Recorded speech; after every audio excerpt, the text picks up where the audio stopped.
Hello everyone, this is Sachin Rana here. Welcome to my new video.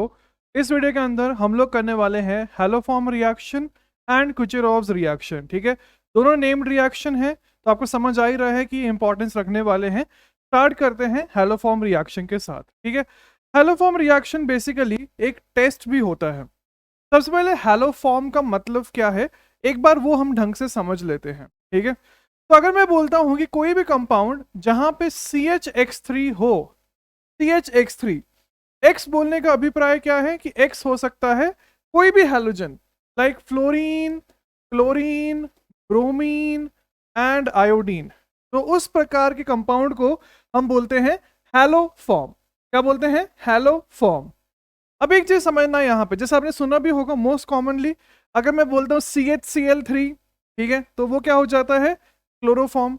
हो सकता है कुछ बच्चे यहाँ पे जैसे किडनैप भी हुए हों बचपन में, तो उनको CHCl3 सुंघाया गया होगा उस टाइम पे।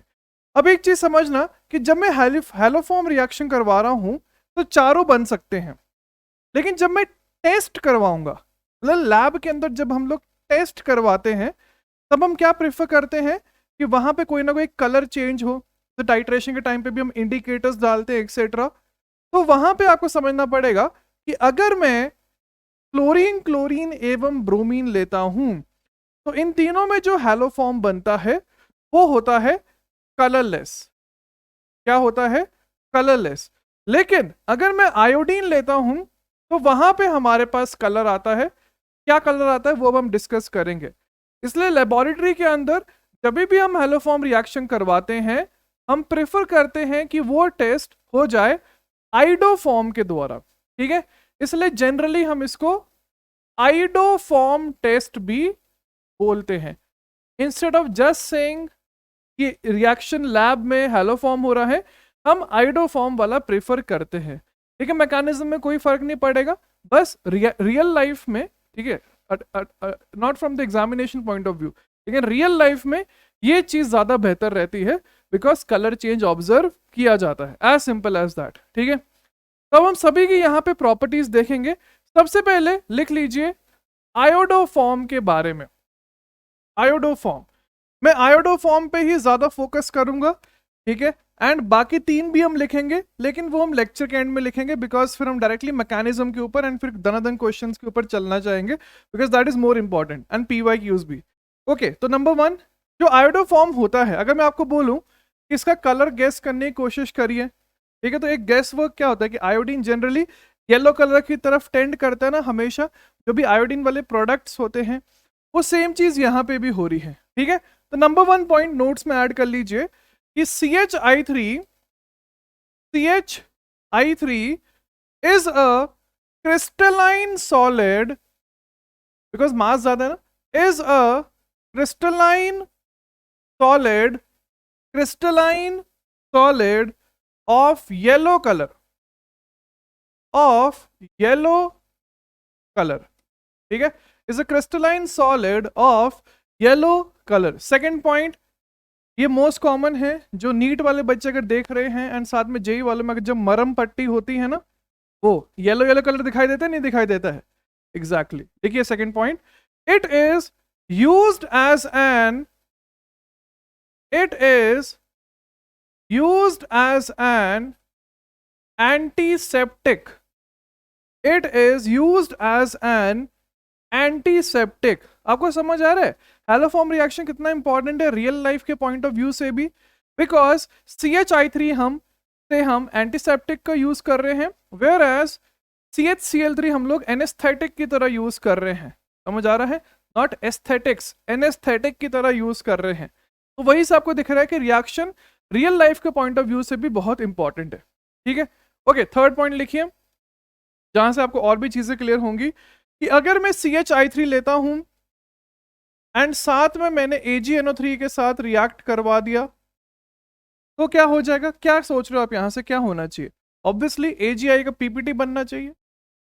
समझ आ रहा है नहीं आ रहा है? AgI का PPT, एंड AgI का PPT कौन से कलर का होता है? Once again, it is also of the pale yellow colour, pale yellow colour. ठीक है, फोर्थ पॉइंट लिखिए। फोर्थ पॉइंट, अभी हम आयोडोफॉर्म की प्रॉपर्टीज देख रहे हैं। तो अगर मैं CH3 लेता हूं लाइट की प्रेजेंस में, अच्छा एक चीज में सोच के बताना, क्या CH3 लाइट की प्रेजेंस में स्टेबल होगा या अनस्टेबल होगा? रिएक्शन होना चाहिए नहीं होना चाहिए? बिल्कुल होना चाहिए। आपको याद होगा एलिफैटिक हाइड्रोकार्बन्स के टाइम पे भी मैंने आपको बताया था कि I2 is a very good leaving group, ठीक है।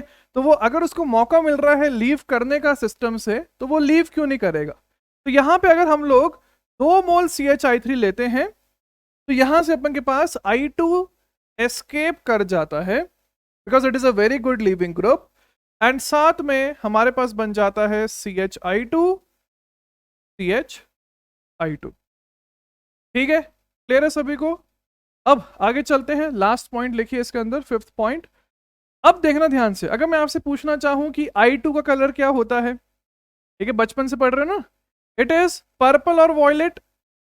अगर नहीं पढ़ा है तो अभी बता दिया मैंने आपको, पर्पल और वॉयलेट। क्वालिटेटिव एनालिसिस में तो भाई बिल्कुल।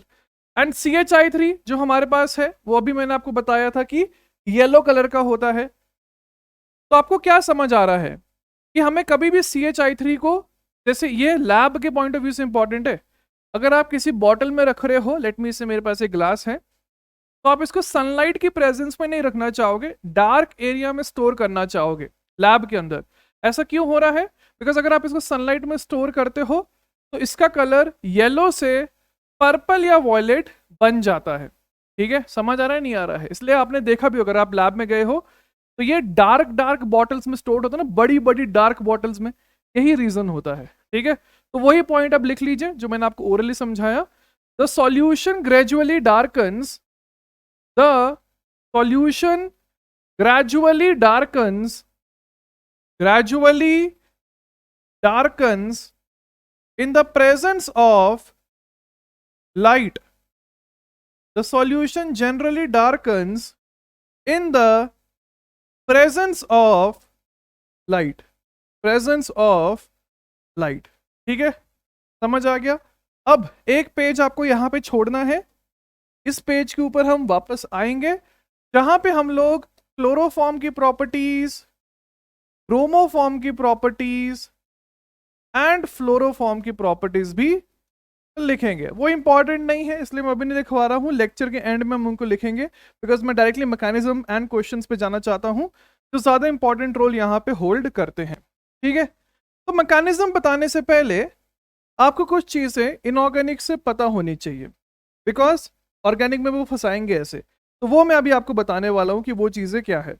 तो फॉर एग्जांपल अगर मैं हैलोजन लेता हूं, like chlorine bromine iodine, chlorine bromine iodine, and उसको मैं रिएक्ट करवा रहा हूं डाइल्यूट NaOH के साथ, तो फिर हमारे पास क्या प्रोडक्ट बन के आ रहा है ये हमसे पूछा गया है। ये आपने पढ़ा होगा कहां पे? S ब्लॉक में। एक बार मैं यहाँ पे क्विक रिवीजन आपको करवा रहा हूं। X is not equal to fluorine, fluorine में अलग रिएक्शन होता है अगर आपको याद होगा। डाइल्यूट बोलने का मतलब क्या है कि हमारे पास जो सिस्टम है, जो कंटेनर है, उसमें पानी प्रेजेंट हो रहा है। इसका मतलब जो X2 प्रेजेंट होगा वो सबसे पहले वाटर के साथ रिएक्ट कर लेगा। जैसे वाटर के साथ रिएक्ट किया, क्या बन जाएगा? HX एंड OHX या HOX। अब HX क्या है? एसिड, HOX भी एसिड, तो वो रिएक्ट कर लेगा बेस के साथ। तो HX रिएक्ट्स विद NaOH, तो क्या बन जाएगा भाई साहब? सॉल्ट बन जाएगा, एंड साथ में water, salt plus water, acid plus base, and साथ में HOX है, तो जब वो रिएक्ट कर लेगा NaOH के साथ तो यहां से क्या बन जाएगा? NaOX एंड साथ में वाटर। अब इन तीनों को मैंने ऐड कर दिया, करिए ऐड, तो क्या क्या कैंसिल हो रहा है? ये कैंसिल कैंसिल कैंसिल, तो यहां से बन के आ जाएगा X2 plus 2 NaOH gives us the formation of NaX plus NaOX plus, समझ आ रहा है? इस रिएक्शन को मैं ऑर्गेनिक में भी यूज करने वाला हूं। इसका मतलब क्या है कि जो मेरे पास रिएजेंट है, रिएजेंट किसका? हैलोफॉर्म रिएक्शन का, वो क्या है? जो मोस्ट कॉमन होता है वो होता है ये जो मैंने ऊपर लिखा ना हवा में, that is X2 in the presence of NaOH। लेकिन ऑब्वियस सी बात है, अगर वो आपको फंसाना चाहे तो ये क्यों देगा, वो ये भी तो दे सकता है ना NaOH। इसलिए मैंने आपके सामने डिराइव करके बता दिया कि इसको बोलने का मतलब यही है कि NaOH दिया गया है। आ रहा है समझ या नहीं आ रहा? तो वहां पे फंसना नहीं है, डरना नहीं है कि भाई क्या हो गया। सिमिलरली कोई और बेस भी ले सकता हूं, जैसे KOH, और मैं एक्सेट्रा लगा दूंगा बिकॉज आपको समझ आ ही गया। सिमिलरली KOX भी हो सकता है, एक्सेट्रा एक्सेट्रा। तो ये रिएजेंट जो है वो हमारे पास यूज होते हैं हैलोफॉर्म रिएक्शन के टाइम पे। लिख लीजिए इसको। ये इनऑर्गेनिक का प्री रिक्वाइजिट जो था वो मैंने आपको बता दिया, वैसे आपको इस ब्लॉक से पता होना चाहिए था, फिर भी एक बार डिराइव करके बता दिया। ठीक है, अब चलते हैं हम लोग एक्चुअल मैकेनिज्म के ऊपर। तो हेडिंग डाल लीजिए मैकेनिज्म। अब खेल स्टार्ट हो रहा है। अब आपको नोट्स में लिखना नहीं है, ठीक है? अब बिल्कुल ढंग से स्क्रीन पे देख के पूरा पढ़ना है, उसके बाद लिखना है। खुद से भी लिख सकते हो या समझने के बाद आप लिखोगे तो ज़्यादा बेहतर रहेगा, ठीक है? That is more important. Mechanism, तो अगर मेरे पास एक कीटोन दिया गया है, मिथाइल कीटोन, एंड साथ में मैं रिएक्ट करवा रहा हूं X2NaOH के साथ, तो क्या प्रोडक्ट हमारे पास बन के आ रहा है? ये हमसे पूछा गया, ये हमें डिराइव करने का है अभी, ठीक है? तो सबसे पहले क्या हो जाएगा, जो पिछले पेज में हम लोगों ने लिखा उसी का मैं लिख रहा हूं। अब मैकेनिज्म स्टार्ट हो रहा है, ये क्वेश्चन दिया गया है, अब हम मैकेनिज्म पे आ रहे हैं। तो ध्यान से देखिए प्लीज, लिखना मत, वंस अगेन बोल रहा हूं, 2 मिनट बचाने के लिए आप पूरा वो खो देते हो कंसंट्रेशन। क्या बन जाएगा? Na plus NaOI plus water. इसका मतलब क्या है? क्वेश्चन में हमें अगर NaOI भी लिखा होता तो भी उसका मतलब सेम ही होता। समझ आ गया ना? अब क्या होगा, जो हमारे पास मिथाइल कीटोन है उसको हमने लिया। मैंने मिथाइल कीटोन ही क्यों लिया है, इसके पीछे भी रीजन है जो भी आपको समझ आएगा जब हम एंड में पहुंचेंगे। लेकिन क्या सिर्फ मिथाइल कीटोन्स ये रिएक्शन देते हैं? नहीं, वो जब हम क्वेश्चंस करेंगे दनादन तब आपको और डिटेल में समझ आएगा। ओके, इसको हमने रिएक्ट करवाया बेस के साथ, तो क्या हो जाएगा? तो यहां से एसिड बेस रिएक्शन हुआ तो हमारे पास बन के आ जाएगा एक सॉल्ट, टेबल सॉल्ट होगा, बिकॉज वो रेजोनेंस में है, रेजोनेंस में है। अब जैसे ये सॉल्ट बना, ये क्या करेगा? एक न्यूक्लियोफाइल भी है, न्यूक्लियोफाइल ढूंढ रहा होगा किसी पे हमला करने के लिए, वो क्या है? वो है I2। तो यहां पे इसने हमला कर दिया I2 के ऊपर। आ रहा है समझ या नहीं आ रहा है? तो जैसे इसने हमला किया तो क्या हो जाएगा, हमारे पास बन जाएगा RC डबल बॉन्ड OH2I। फिर उसके बाद एक और बार हमने एसिड बेस रिएक्शन करवाया, किसके साथ? NaOH के साथ। तो मैं कैसे लिखूं, चलो इधर लिख देता हूं NaOH। तो क्या बन जाएगा? वंस अगेन सॉल्ट बन जाएगा RC डबल बॉन्ड O। समझ रहे? देखो, अगर आपको मैकेनिज्म खुद से भी डिराइव करो तो और मजा आएगा, ठीक है? ये कोई ऐसा थोड़ी कि रट के आना, ये इतना सिंपल एसिड बेस रिएक्शन हो रहा है। फिर I2 आ गया, हमला किया, सिंपल सा एक SN2 रिएक्शन हो गया, तो हमारे पास बन जाएगा RC double bond OCH I2। क्या यहां तक सभी को समझ आ रहा है? वंस अगेन क्या हो जाएगा, एक और बार NaOH आया, पूरा पूरा लिखो। मैं भी जानता हूं कि मैं एक स्टेप में लिख दूं कि भाई ऐसा ऐसा वैसा वैसा, रीजन है कि पूरा बता रहा हूं मैं, ठीक है? तो यहां से बन जाएगा RC double bond OCI2 minus, once again I2 के साथ सब्स्टिट्यूशन रिएक्शन हो गया, तो हमारे पास बन जाएगा RC डबल बॉन्ड OCI। यहां तक सभी को पहले समझ आना चाहिए। अब एक चीज समझना, अब जो OH माइनस है that cannot act as a base. समझ आ रहा है ना? क्यों? बिकॉज अब एसिडिक हाइड्रोजन ही नहीं है। देखना ध्यान से, यहां पे NaOH is acting as a base, NaOH is acting as a base, acting as a base, but अब इसके पास एक्स्ट्रा हाइड्रोजन ही नहीं है, एसिडिक हाइड्रोजन। तो क्या होगा? NaOH को ऐड करना पड़ेगा एक न्यूक्लियोफाइल की तरह, because OH minus is a nucleophile also.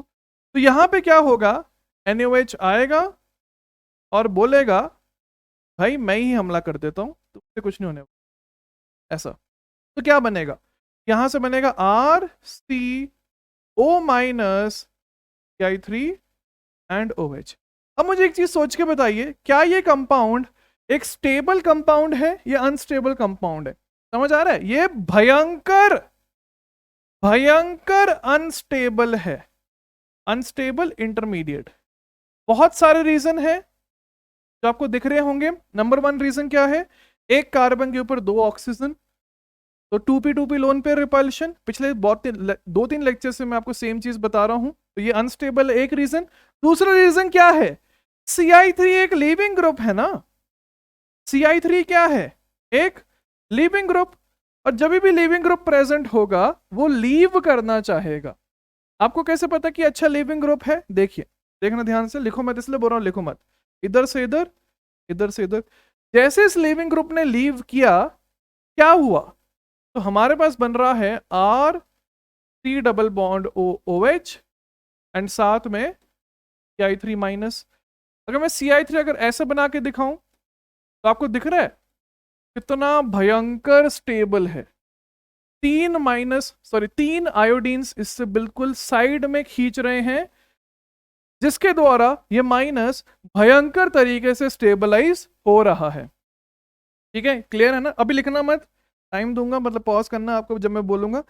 अब अभी भी रिएक्शन खत्म नहीं हुआ। अगर आप इधर छोड़ के आ जाओगे तो एक और दिक्कत है कि हाइड्रोजन ड्यूटेरियम में वो आपको फंसा सकता है अगर आप सही से ना करो।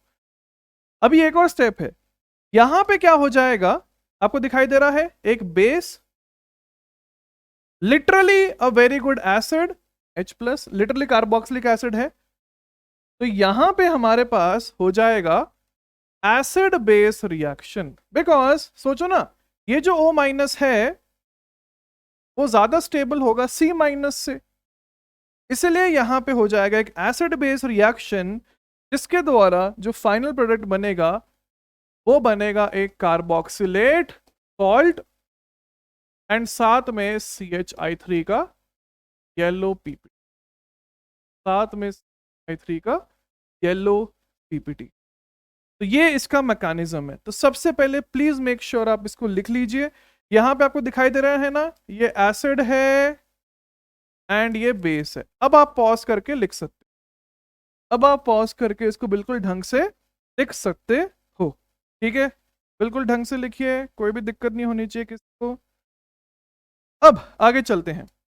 सबसे पहले मेरा क्वेश्चन हमेशा की तरह आप लोगों से ये है कि इस रिएक्शन का आरडीएस कौन सा होना चाहिए? RDS, once again RDS is experimentally determined, लेकिन थ्योरेटिकली हम एक्सप्लेन कर सकते हैं उस आरडीएस को। ये हमारे पास आरडीएस होगा।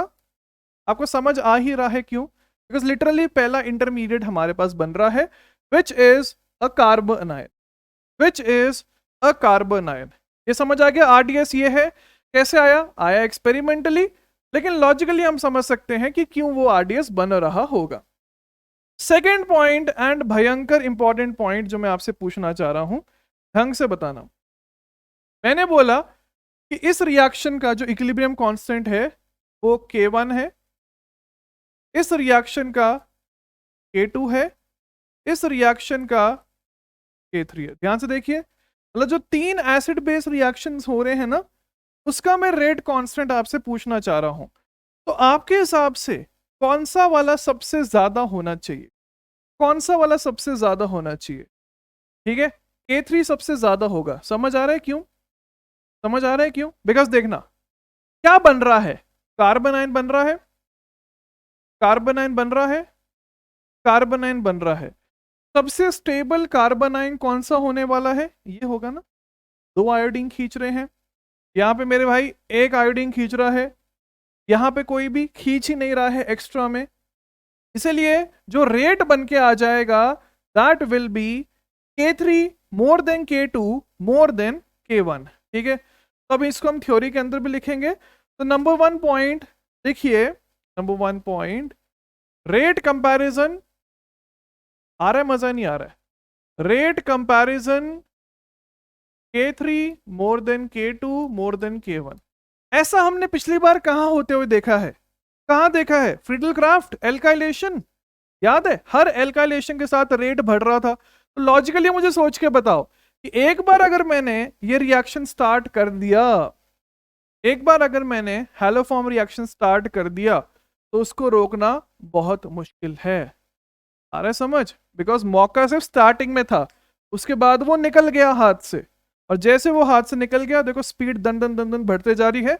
इसलिए जो हमारे पास रेट कंपैरिजन बनेगा that is K3 more than K2 more than K1। Second point लिखिए जो मैंने आपको बताया आरडीएस के टाइम पे, ऐड करिए carbon ion intermediate is formed, carbon ion intermediate is formed, या carbon ion is formed as an intermediate. ठीक है, थर्ड लिखिए, थर्ड लिखिए, ठीक है, इज द इंटरमीडिएट, तो मतलब यही आरडीएस है। ठीक है, hence it is the RDS observed, derived नहीं होता ना, आरडीएस एक्सपेरिमेंटल होता है, आरडीएस ऑब्जर्व्ड। थर्ड पॉइंट लिखिए, थर्ड पॉइंट मेरा क्वेश्चन ये है आप लोगों से कि किस केस में फास्टर रिएक्शन होगा। मतलब मैं आपसे पूछना चाह रहा हूं कि एक बार मैंने क्लोरीन के साथ करवाया तो फ्लोरोफॉर्म बना, एक बार भाई साहब हमने क्लोरीन के साथ करवाया, एक बार ब्रोमीन के साथ करवाया, और जैसे हमने आयोडीन से डिराइव किया वैसे आयोडीन के साथ करवाया। समझ आ रहा है ना? मतलब एक बार F2 Br2 I2 Cl2। तो कौन से केस में फास्टेस्ट रिएक्शन होना चाहिए? सभी में सेम होगा, सभी में सेम। आ रहा है मजा? नहीं आ रहा? आ रहा है मजा या नहीं आ रहा है? ध्यान से देखिए ऐसा क्यों हो रहा है, इसमें लोग फंसेंगे। ऐसा इसलिए हो रहा है बिकॉज आरडीएस, 1000 बार बताया आरडीएस को हमेशा डिब्बे में लीजिए। आरडीएस क्या था? ये था आरडीएस सर तक। क्या आरडीएस के टाइम पे कोई भी आपको X2 दिखाई भी दे रहा है क्या? दूर दूर तक नहीं दिखाई दे रहा है। इसका मतलब आप कोई भी हैलोजन लोगे एग्जैक्टली आपके पास सेम ही चीज होने वाली है। देखो कितना भयंकर इंटरेस्टिंग पॉइंट है ये थियोरेटिकल पॉइंट ऑफ व्यू से। ऐड करिए, ऐड करिए ये रेट, फिर नीचे रीजन लिखो। Since X2 is not involved in the RDS, since X2 is not involved in the RDS, hence ऊपर जो लिखा गया है वो आपके पास बन जाए। ओके, फोर्थ पॉइंट लिखिए नोट्स के अंदर। Fourth point, haloform reaction is a degradation reaction. का मतलब क्या बताता हूं मैं, एक बार लिख लो। आपको ऑर्गेनिक में बहुत सारे डिग्रेडेशन रिएक्शंस दिखेंगे, उसमें से एक ये है। अच्छा, डिग्रेडेशन बोलने का मतलब क्या है एक बार मैं समझा देता हूं। पिछले पेज पे आइए और देखिए। इनिशियली भाई साहब हमारे पास कितने कार्बन है? लेट मी से अगर इसके अंदर कुछ A कार्बन्स है तो यहां पे 2 कार्बन्स है ना, तो नेट में A+2 कार्बन्स है। लेकिन अगर मैं फाइनल प्रोडक्ट पे आऊं तो फाइनल प्रोडक्ट में कितने कार्बन्स है? देखिए A+1 कार्बन्स है। तो बेसिकली आप A+2 से A+1 पे जा रहे हैं, इसका मतलब एक कार्बन कम हो रहा है ना, इसलिए हम इसको बोलते हैं डिग्रेडेशन रिएक्शन। बिकॉज कार्बन का डिग्रेडेशन हो गया, नंबर कम हो गया। ठीक है, समझ आ गया ना सभी को? ऑर्गेनिक में बहुत रिएक्शन डिग्रेडेशन होते हैं, वो जैसे जैसे टाइम चलेगा आप देखते रहोगे। फिफ्थ पॉइंट लिखिए, फिफ्थ पॉइंट लिखिए नोट्स में। It is an oxidation reaction. अच्छा, ये मुझे पूछना चाहिए था वैसे। It is an oxidation reaction. समझ आ रहा है ना क्यों? बिकॉज ऑक्सीडेशन स्टेट भी बढ़ रही है, साथ में कंपाउंड में नंबर ऑफ ऑक्सीजन भी बढ़ रहा है, इसमें तो कोई दिक्कत नहीं है। ओके, सिक्स्थ पॉइंट लिखिए जो मैंने यहां पे लिखा ना, रेट कंपैरिजन। अब उसको मैं थियोरेटिकली भी लिखवाना चाह रहा हूं, भयंकर इंपॉर्टेंट है। लिखिए, रिएक्शन इज, रिएक्शन ऐसे लिख सकते हो, the reaction rate, the reaction rate is accelerating in nature. कैसे? ये बताया ना आपको। The reaction rate is accelerating in nature, is accelerating in nature, hence it cannot be stopped, hence it cannot be stopped at the intermediate positions. Hence it cannot be stopped at the intermediate positions, intermediate steps या intermediate stages, कुछ भी बोलना चाहो। आ रहा ना समझ क्यों? क्रिडल craft में भी सेम रीजन हो रहा था, ठीक है। तो लिख लिया सभी ने, 6 के 6 थ्योरेटिकल पॉइंट्स आपके नोट्स में एडेड होना चाहिए। अब एक और इंटरेस्टिंग क्वेश्चन मैं आपसे पूछना चाहता हूं, ठीक है। बिल्कुल ध्यान से स्क्रीन के ऊपर देखिए, लिखना मत। अगर मैं बोलता हूं कि इस मिथाइल कीटोन के x मोल्स लिए एंड इस आयोडीन के y मोल्स लिए, ध्यान से देखिए, इस मिथाइल कीटोन के x मोल्स लिए एवं आयोडीन के y मोल्स लिए x एवं y का क्या रेशियो होना चाहिए, क्या वैल्यू होनी चाहिए। देखिए ध्यान से, x तो हमें समझ आ रहा है कि अगर मैं 1 ले रहा हूं, ठीक है, बिकॉज एक ही लिया ना हमने क्वेश्चन स्टार्टिंग में। तो अगर x 1 है तो y क्या है वो देखते हैं। ध्यान से देखना मेरे भाई, 1, उसके बाद 2, उसके बाद 3, तो y इज इक्वल टू, तो 1:3 यहां पे रेशियो यूज हो रहा है। समझ आ रहा है? 1:1 नहीं है, ध्यान से देखिए, 1:3 हमारे पास रेशियो बन रहा है, तभी एक फिजिबल रिएक्शन होगा, वरना कुछ ना कुछ अनरिएक्टेड रह जाएगा। वो भी हम टाइम के साथ लॉजिकली समझो, अगर मैं इसका 1 मोल ले रहा हूं, इसका 3 ले रहा हूं, तो फुल रिएक्शन हो रहा है, ठीक है। अगर मैं इसका 2 मोल लेता और इसका 1 मोल लेता, तो कुछ ना कुछ इसका अनरिएक्टेड रहता। वो अभी हम देखेंगे जब हम क्वेश्चंस करेंगे, वो हमारा आखिरी क्वेश्चन रहेगा, ठीक है, उस पर भी हम आएंगे, ठीक है। तो ये सब लिख लेना पॉज करके, क्वेश्चंस के ऊपर चलते हैं, बिकॉज उससे हमें और सीखने को मिलेगा। तो क्वेश्चन की हेडिंग डाल लीजिए, which of the following give, which of the following give a positive haloform reaction, a positive haloform reaction। अभी तक हमने क्या देखा कि मिथाइल कीटोन्स में पॉजिटिव रिएक्शन आ रहा है, ठीक है, समझ आ रहा है। अब समझ आ रहा है मिथाइल कीटोन क्यों, बिकॉज मैं तभी तो हेलोफॉर्म बना पाऊंगा ना, मुझे ये कंपाउंड चाहिए। और अगर आप मिथाइल कीटोन नहीं लेते हो तो CI3 बन ही नहीं पाएगा। बेसिक लेवल पे हमें मिथाइल कीटोन लेना ही पड़ेगा ताकि मैं तीनों को रिप्लेस करके CI3 बना सकूं। अभी हम करेंगे बहुत सारे क्वेश्चंस, तब आपको समझ आएगा, नॉट नेसेसरली। ओके मेरे भाई ध्यान से देखिए, मिथाइल कीटोन है, रिएक्शन हो जाएगा। अगर मैं फाइनल प्रोडक्ट की बात करूं तो क्या बनेगा, तो वो हमारे पास बन जाएगा ये, एंड साथ में H(X3). क्लियर है ना सभी को? सेकंड वाले में रिएक्शन होगा नहीं होगा? बिल्कुल होगा, ध्यान से देख सकते हैं, मिथाइल कीटोन है। थर्ड वाले में भी रिएक्शन हो जाएगा, ध्यान से देखिए, मिथाइल कीटोन है ना, तो जो फाइनल प्रोडक्ट बन के आ जाएगा वो ये बन के आ जाएगा। समझ आ रहा है? लिख लीजिए इस पेज को पॉज करके, आगे चलते हैं नंबर डी के ऊपर। नंबर डी के ऊपर बताइए, क्या यहाँ पे रिएक्शन होना चाहिए नहीं होना चाहिए? समझ आ रहा है, मिथाइल कीटोन नहीं है तो यहाँ पे हो जाएगा no reaction, no reaction. Number E पे चलते हैं। नंबर ई क्या एक मिथाइल कीटोन है? अगर आप बोलते हो कि कीटोन है तो गलत बात है, बिकॉज ये कीटोन नहीं है, this is an ester. Ketone है क्या मेरे भाई? आंख खोल के देखो ना, ये एस्टर है, तो यहां पे हेलोफॉर्म होगा ही नहीं। आप बोलोगे क्यों, बताइए।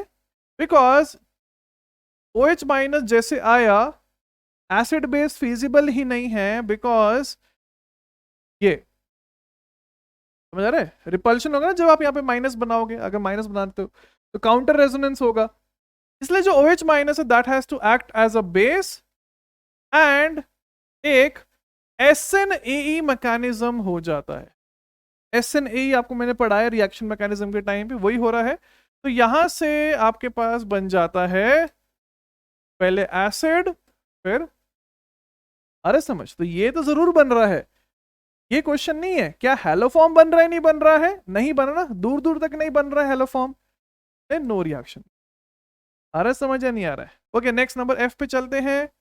ये तो मिथाइल कीटोन नहीं दिख रहा है, तो हेलोफॉर्म होना चाहिए। अरे होगा ना, कैसे होगा, देखो OH- आया, ये मैंने आपको हेलोफॉर्म से बस पिछला स्टेप दे के रखा है, तो यहां पे हो जाएगा ये unstable intermediate because leaving group है, साथ में एक कार्बन पे 2 ऑक्सीजन है। एसिड बेस रिएक्शन होने के बाद जो फाइनल प्रोडक्ट बनेगा वहां पे क्लोरोफॉर्म बन, आ रहा है मजा नहीं आ रहा है? तो क्लोरोफॉर्म बन गया मतलब हेलोफॉर्म बन गया, टिक।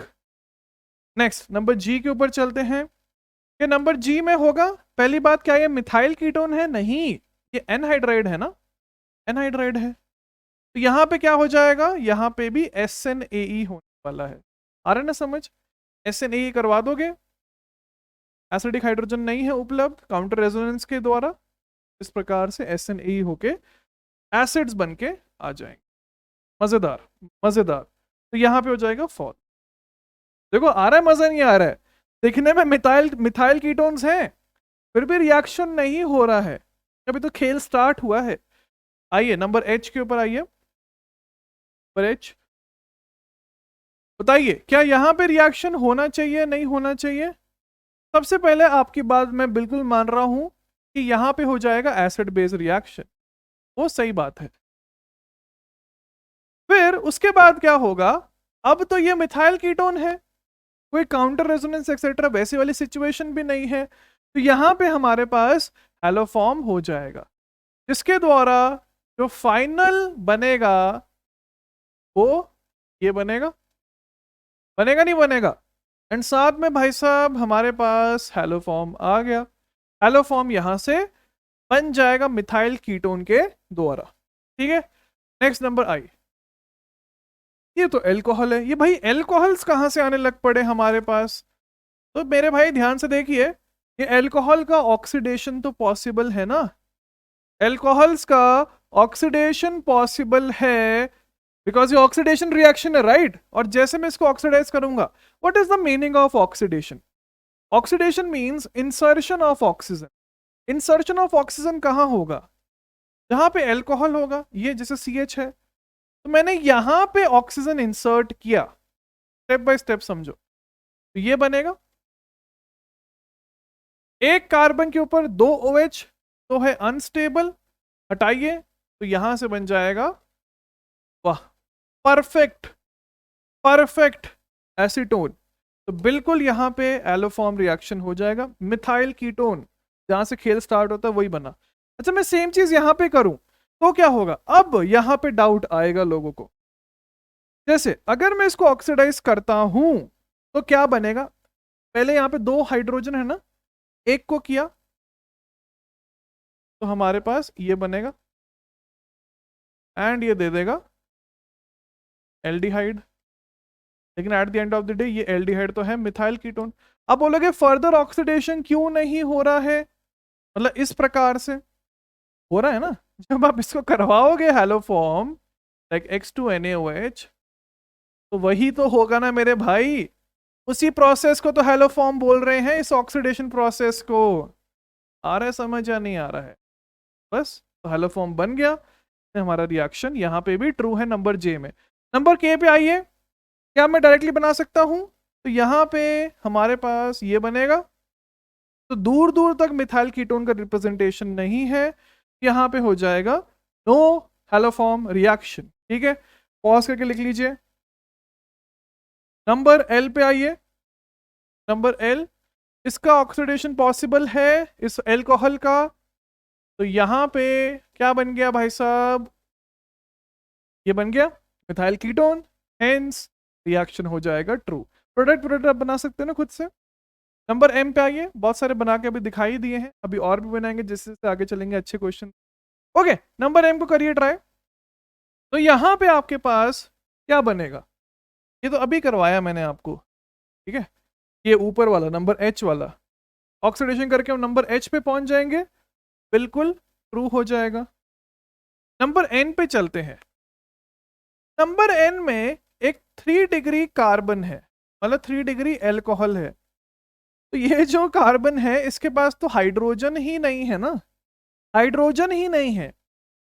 जैसे यहाँ पे ऑक्सीडेशन करवाने के लिए ये थे, यहाँ पे जैसे 2 हाइड्रोजन थे, यहाँ पे भी जैसे थे, लेकिन भाई साहब यहाँ पे तो हमारे पास हाइड्रोजन ही नहीं है, तो आप ऑक्सीजन कहाँ पे इंसर्ट करोगे ऑक्सीडेशन करने के लिए? तो यहाँ पे हो जाएगा no reaction, because at the end ये सिर्फ एक नॉर्मल सा एल्कोहल ही है, इसको हम कन्वर्ट नहीं कर पा रहे हैं कार्बोनाइल के अंदर। नंबर ओ में आइए, बिल्कुल आराम से हो जाएगा, मिथाइल कीटोन है, आंख बंद करके पॉज करके लिख लीजिए। Next number P. Number P क्या है? दूर दूर तक मिथाइल कीटोन नहीं है, वो रिएक्शन। नंबर क्यू में मिथाइल कीटोन है, रिएक्शन हो जाएगा। प्रोडक्ट प्रोडक्ट आप बनाते रहना साथ साथ में, कोई दिक्कत नहीं होनी चाहिए किसी को। अच्छा, उसके बाद नंबर आर पे चलते हैं। यहां पे इस हाइड्रोजन को मैं ऑक्सीडाइज कर सकता हूं, किया, ये बनेगा, मिथाइल कीटोन है, हेंस ट्रू हो जाएगा नंबर आर के लिए। उसके बाद नंबर एस पे चलते हैं। नंबर एस में हमारे पास मिथाइल कीटोन है, तो ट्रू होना चाहिए। अगर आपने ये सोच के किया है तो गलत आंसर है। समझ आ रहा है क्यों? बिकॉज आप इस क्वेश्चन में तुक्का मार के बच जाओगे कि ट्रू है, लेकिन अभी जो मैं क्वेश्चंस कराऊंगा वहां पे आप फंस जाओगे। तो समझना क्या हो रहा है एक्चुअली, प्लीज अंडरस्टैंड। इसलिए बोलता हूँ मैकेनिज्म्स आने चाहिए, ऐसे बस याद करके घुस गए मिथाइल कीटोन, फंस जाओगे आप। आज ही आपको दिखेगा कैसे फंसोगे। यहां पे एसिडिक हाइड्रोजन्स ये नहीं है। जब रिएक्शन स्टार्ट हो रहा है, NaOH आ रहा है लेने के लिए हाइड्रोजन, तो वो ये नहीं है, वो मेरे भाई ये है ना, ये। तो ये दो I2 के साथ रिएक्ट करेंगे, एक बार माइनस I2 पे हमला, दूसरी बार माइनस I2 पे हमला, तो क्या बनेगा?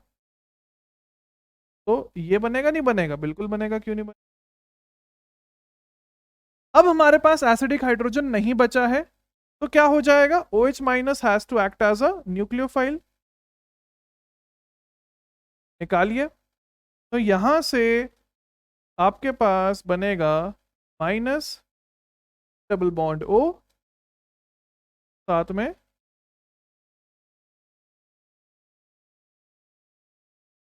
ये बनेगा इस तरफ से, है ना, SNA मैकेनिज्म। अच्छा, उसके बाद क्या होगा? ये माइनस एक और बार I2 के साथ। अब समझ आ रहा है रिएक्शन मैकेनिज्म का इंपॉर्टेंस?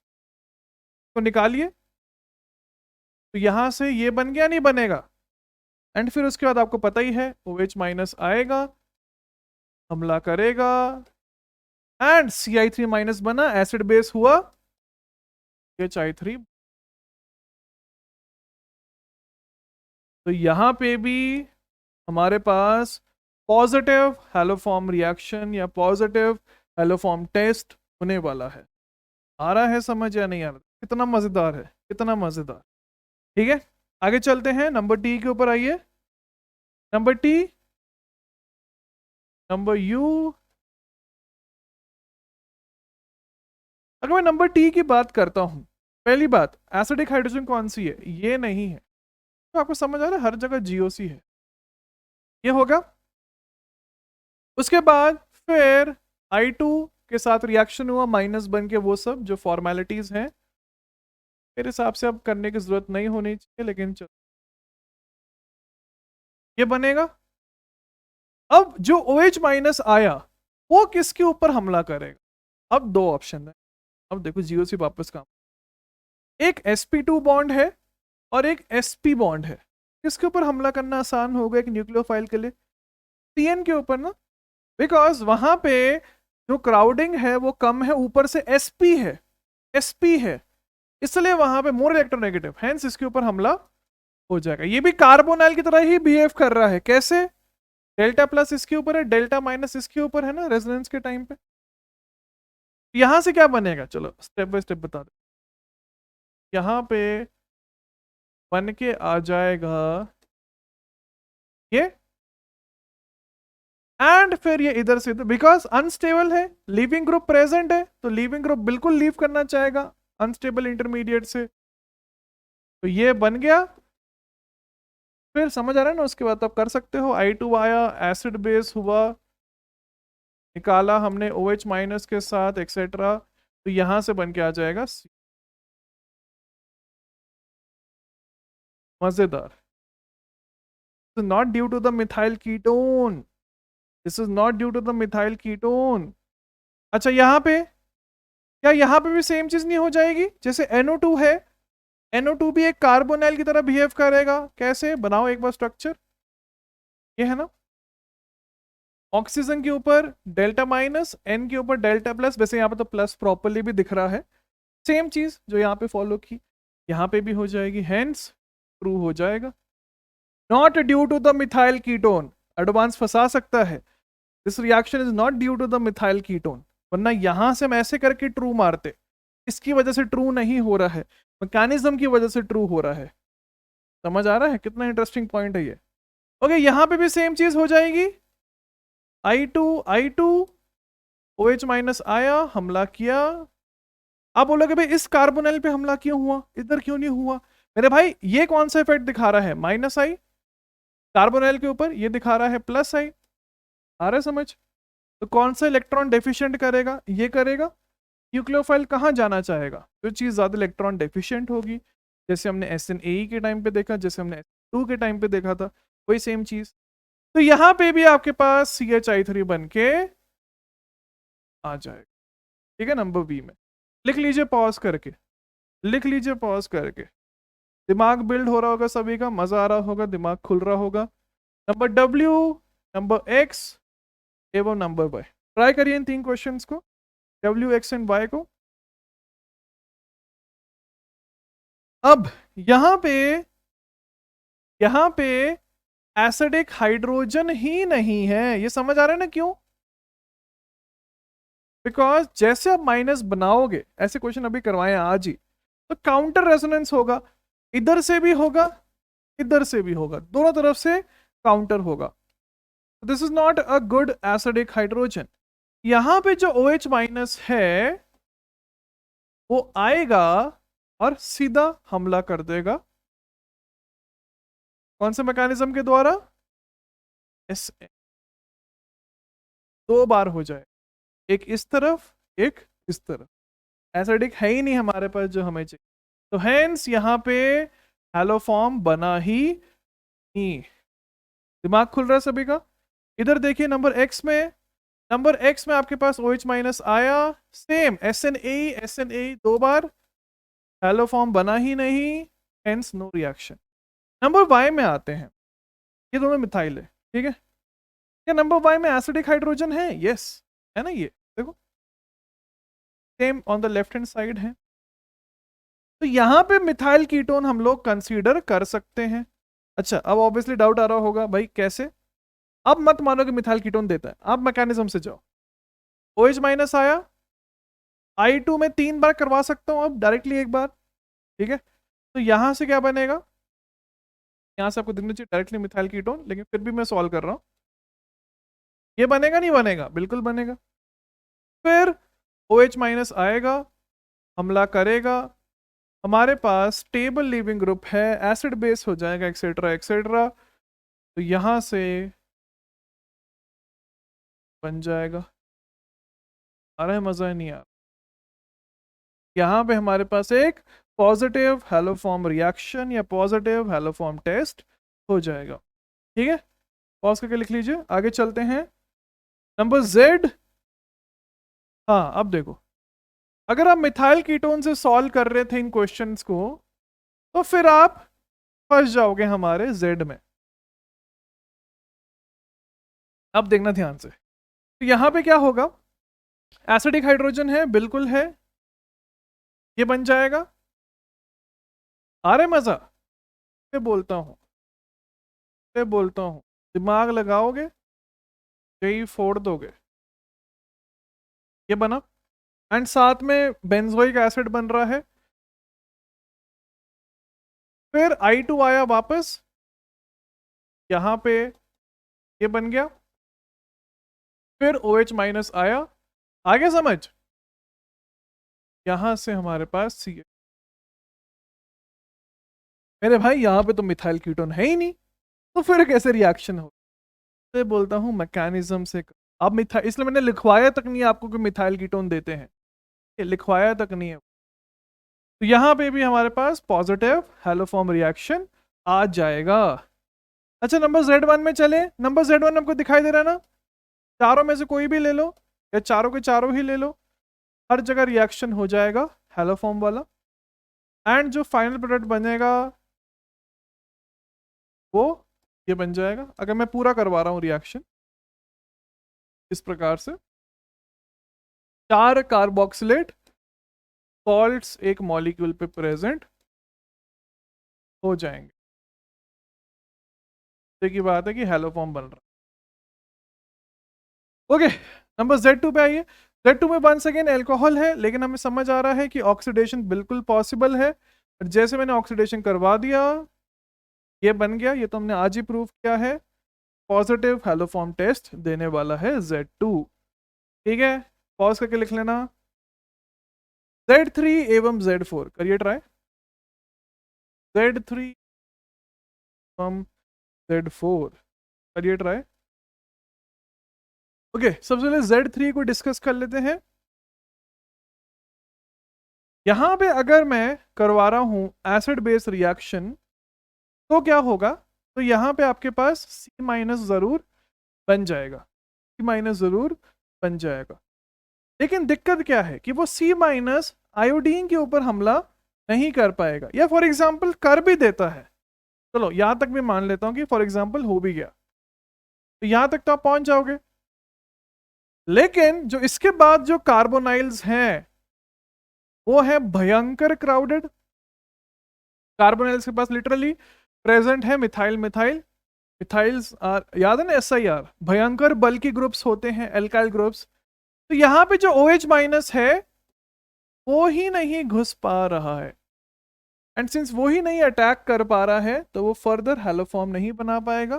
तो हेंस यहां पे हो जाएगा नो रिएक्शन, यहां पे हो जाएगा नो रिएक्शन।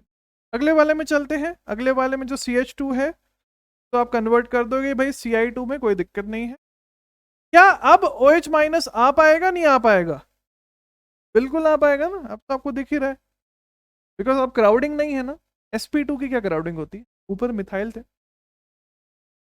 ये निकल गया। Ci2- बना, फिर Ci3 बनाया, एंड उसके बाद HI3 बन के आ जाएगा। हेंस यहाँ पे तो हमारे पास हैलोफॉर्म हो जाए।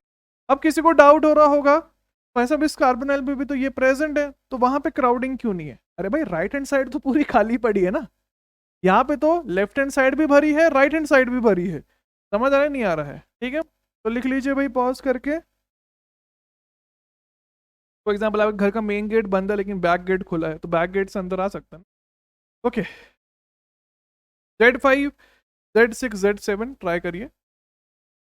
Z5 Z, डिस्कस करें फिर। आई होप आपने ट्राई किया हो।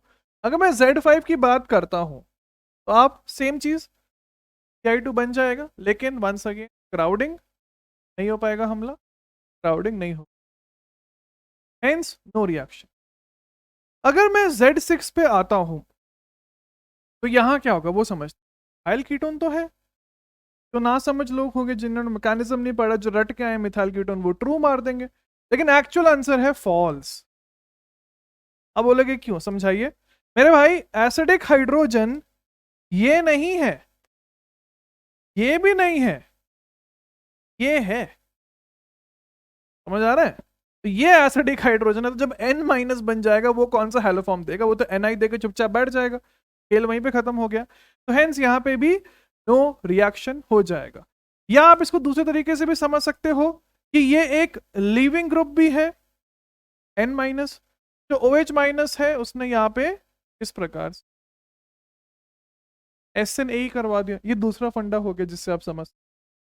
ओके, अब चलते हैं Z3 में। Z3 में देखिए भाई साहब क्या है ये, भयंकर गुड लिविंग ग्रुप, भयंकर गुड लिविंग ग्रुप।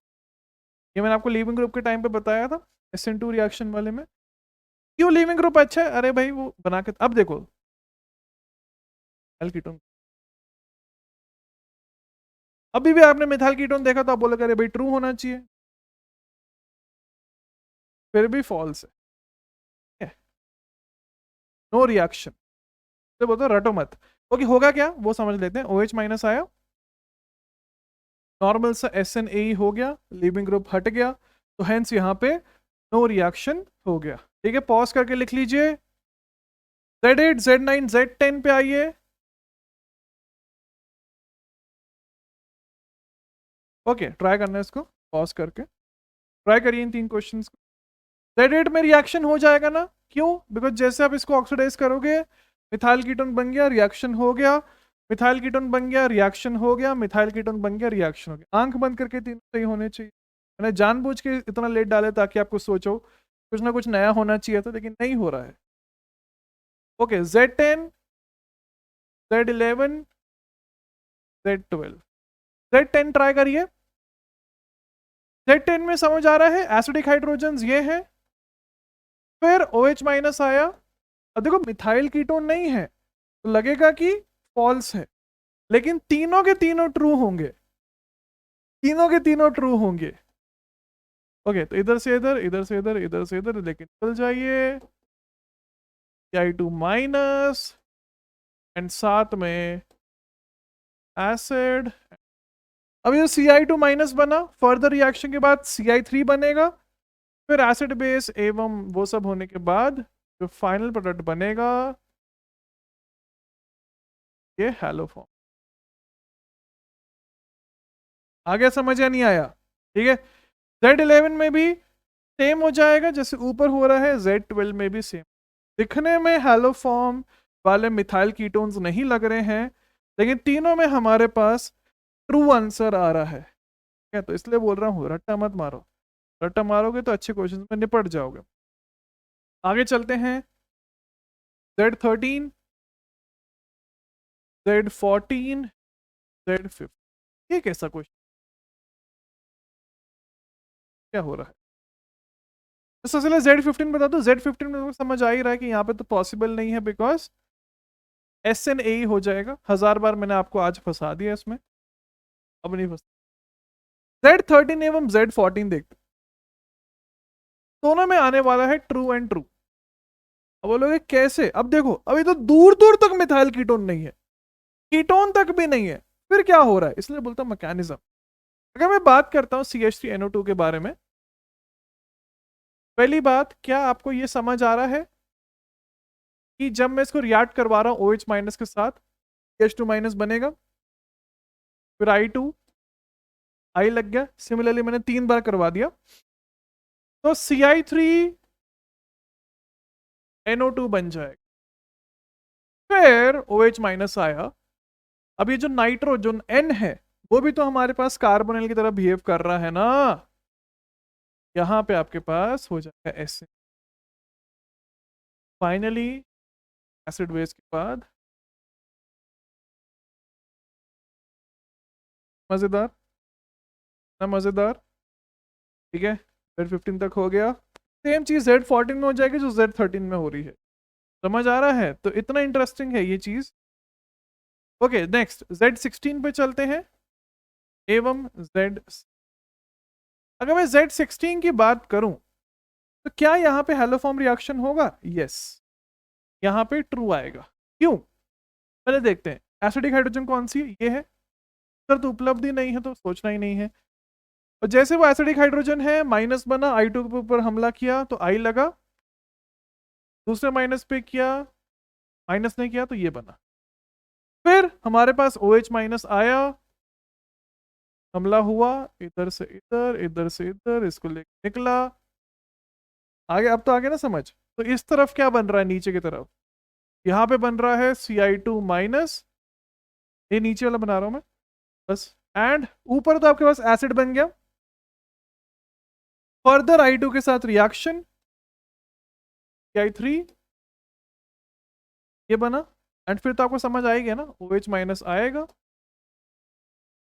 Hi3। तो यहां पे कहा मिथाइल कीटोन है? बताओ कहा मिथाइल कीटोन दिख रहा है मुझे? फिर भी रिएक्शन हो रहा है, फिर भी रिएक्शन बोलते दिमाग लगाई। अच्छा, Z17 में चलते हैं, एसिडिक हाइड्रोजन कौन सी है? यही है ना, कोई दिक्कत नहीं ना किसी को? अब यहाँ पे मिथाइल कीटोन है, ये फिर भी रिएक्शन नहीं होगा, क्यों? बिकॉज जैसे पहली बात आयोडीन यहाँ लगेगा, उसके बाद फिर आप हमला करवाओगे, लेके निकल जाओगे। कहाँ पे बन रहा है? यहाँ पे एक प्रोडक्ट क्या बनेगा मैं वो भी बताना चाहूँ, कैसा बनेगा? आई आई कैसा इसमें कहाँ से हमारे पास CI3 बन रहा है? बिल्कुल नहीं बन रहा है, बिल्कुल नहीं बन रहा है। बल्कि जब आप फर्दर अगर सोचते भी हो, CH3 CI3 बनेगा। ये हैलो फॉर्म है क्या? बिल्कुल नहीं है। मजेदार। देखो मिथाइल कीटोन नहीं है फिर भी रिएक्शन हो रहा है, मिथाइल कीटोन है फिर भी रिएक्शन नहीं हो रहा है। मैं बोल रहा हूँ दिमाग लगाओ, एडवांस पढ़ना है तो दिमाग लगाना पड़ेगा, can not do it by cramming. तो आपको मैंने आज प्रूव कर ही दिया। ओके आगे चलते हैं। Z18 एंड Z19 ट्राई करिए, कैसे क्वेश्चन है भाई, सब सोचिए सोचिए, पॉज करके ट्राई करना है इनको प्लीज। अब अगर मैं ध्यान से देखूं तो मुझे समझ आएगा कि यार ये तो मिथाइल मतलब ये तो कीटो क्या क्या है ये, मतलब ऐसे पहला रिएक्शन ऐसा होना चाहिए, क्या है ये?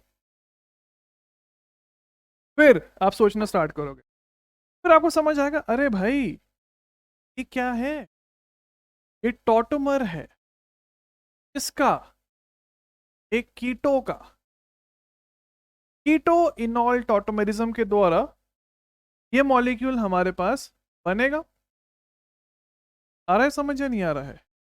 उसके बाद फिर क्या होगा, फिर हमने OH, अब आप बोलोगे भाई ये क्यों इस तरफ जाएगा, रुकना, सब मुझे पता है, मुझे डाउट्स रटे हुए बच्चे क्या क्या पूछते हैं। अभी आपका डाउट होगा कि भाई कीटो तो अनस्टेबल होता है, इनॉल ज्यादा स्टेबल होता है, तो ये क्यों इसमें कन्वर्ट होगा? सारे हैं, रुकिए रुकिए सबर रखिए, बोलो लिखो मत अभी, पहले समझो। OH minus base acidic hydrogen दो थी, एक एक करके रिमूव किया, यहां तक पहुंच गए। फिर नेक्स्ट OH माइनस आया, ने हमला किया, दोनों ही कार्बोनाइल्स आइडेंटिकल है, किसी पे भी हमला कर दो, मैंने नीचे वाले पे कर दिया, ये बनेगा, एंड साथ में ये बनेगा। फिर ये एक और I2 के साथ रिएक्ट करेगा, CI3 बन जाएगा, फिर OH माइनस आएगा, इसके ऊपर हमला करके हमारे पास CHI3 दे देगा, एंड साथ में ये बन रहा है वो भी बना देता हूं इस बार, ये बन जाए। आ रहा है मजा या नहीं आ रहा, क्या चल रहा है? अब बोलोगे कैसे, क्यों, क्या क्या, तो बताइए। देखो ड्राइविंग फोर्स क्या है इस रिएक्शन की, इस रिएक्शन की जो ड्राइविंग फोर्स है, अब तो समझ आ गया ना, that is the PPT formation, Le Chatelier's. और ली चैटलियर्स क्या बोलता है, जिस भी रिएक्शन में PPT बन रहा होगा वो रिएक्शन फॉरवर्ड डायरेक्शन में फिजिबल हो रहा होगा, जो हो भी रहा है, बिकॉज PPT बन गया, फिर वो रिएक्शन इरिवर्सिबल बन गया। Hence this reaction is a positive haloform. देखो कहां से कहां ये है मिथाइल कीटोन, दूर दूर तक नहीं है, फिर भी ट्रू आ रहा है, मैं बोल रहा हूं दिमाग लगाओ। अच्छा अगले वाले में फॉल्स आ जाएगा, अब करके देख सकते हो ना, जैसे अगर आप बनाओगे ये बनेगा ऑटोमराइज करके, फिर ये बनेगा, फिर OH माइनस आया, लीविंग ग्रुप निकाला, तो ये CI3 तो जरूर बन रहा है, देखो CI2 माइनस एंड फिर CI3 तो जरूर बन रहा है आफ्टर रिएक्शन, लेकिन वो लीव नहीं करवा पा रहे ना हम, आ रहा समझ, इसको हम लीव नहीं करवा पा रहे, ये दिक्कत है, बन जरूर रहा है लेकिन इंटरनली CHI3 नहीं बना पा रहे ना, लीव नहीं करवा पा रहे, तो हेंस वहां पे नो रिएक्शन हो जाएगा। क्या क्वेश्चन है, मजा आ गया ना? आगे चलते हैं Z20 के ऊपर। Z20, Z20 में भी हमारे पास रिएक्शन हो जाएगा ट्रू, यहां से आप समझ सकते हो तो इनॉल जैसे करवाया है। Z21, अब Z21 में मेरा क्वेश्चन ये नहीं है कि रिएक्शन होगा नहीं होगा, वो तो मैं समझ गया हूं कि होगा, लेकिन मेरा क्वेश्चन ये है A, B एंड C बोलो इन कार्बोनाइल्स को, तो किस में जल्दी होना चाहिए हमारे पास रिएक्शन? पहली बात C में तो होगा ही नहीं, बिकॉज वो मिथाइल कीटोन नहीं है। A एंड B में कंपटीशन है, तो A एंड B में किस में जल्दी होगा, या सेम होगा? A will be faster than B। आप बोलोगे क्यों? RDS वाला पेज खोलो, कौन सा पेज? RDS वाला पेज, वहां पे देखिए RDS के टाइम पे इस एसिडिक हाइड्रोजन को हमें निकालना पड़ रहा है ना, निकालना पड़ रहा है, तो किस बॉन्ड को तोड़ना आसान है, CH बॉन्ड को या CD बॉन्ड को? CH बॉन्ड को तोड़ना आसान है, बस वही फैक्टर यहाँ पे यूज हो रहा है, इसलिए यहाँ पे हो जाएगा A ग्रेटर देन B। यहाँ पे भी हेलो फॉर्म, यहाँ पे भी हेलो फॉर्म, यहाँ पे तो होगा ही नहीं। ठीक है, पॉज करके लिख लीजिए। नंबर Z22, Z22 ये दिया गया है, हमसे पूछा गया है हेलो फॉर्म के बारे में। अब देखो मिथाइल कीटोन तो मुझे दिखाई दे रहा है, लेकिन ये एसिडिक हाइड्रोजन नहीं है ना। एसिडिक हाइड्रोजन क्या है जब OH माइनस रिएक्ट करेगा? ये कितना भयंकर एसिडिक हाइड्रोजन है, कितना भयंकर, इतना अच्छा विड्रॉइंग ग्रुप, इतना अच्छा विड्रॉइंग ग्रुप। तो यहाँ पे जब आप लगाओगे तो CI बनेगा बस, तो वहां पे तो हेलो फॉर्म दूर दूर तक नहीं बन रहा है, तो हेंस नो रिएक्शन। आ रहा है समझ लॉजिक की वैल्यू क्या है? ठीक है, जितना ज्यादा आप लॉजिक लगाओगे उतना ज्यादा आपका दिमाग बढ़ेगा। क्यों ना रट के मत बैठो कि बस हेलो फॉर्म है तो मिथाइल कीटोन है तो ट्रू मानना है, नहीं है तो फॉल्स है। आपको मैंने 1000 एग्जाम्पल दिखा दिए। ओके, आगे चलते हैं। आगे चलने से पहले एक PYQ करते हैं। ये आपके पास JEE एडवांस्ड या IIT JEE 2008 का PYQ है, करिए ट्राई जल्दी से। IIT JEE 2008 का ये PYQ है। क्या आप आंसर मुझे इसका कमेंट सेक्शन में बताओगे? तो एज ए होमवर्क दे देता हूं मैं, कमेंट सेक्शन में बताना, फिर आगे चलते हैं अभी क्लास में हम। कमेंट सेक्शन में इसका आंसर बताइए, देखते हैं किस किस का सही होता है। 3 मार्क्स का क्वेश्चन था, JEE एडवांस या IIT JEE 2008 का हेलो फॉर्म के ऊपर बेस्ड ये क्वेश्चन। ठीक है, ट्राई करना है इसको, आंसर बताना, और अगर आपका सही होगा तो ऑब्वियस सी बात है कॉन्फिडेंस बढ़ेगा आपका। अब आते हैं नेक्स्ट चीज के ऊपर जो मैं पढ़ाना चाहूँ, नेक्स्ट चीज के ऊपर जो मैं पढ़ाना चाहूँ।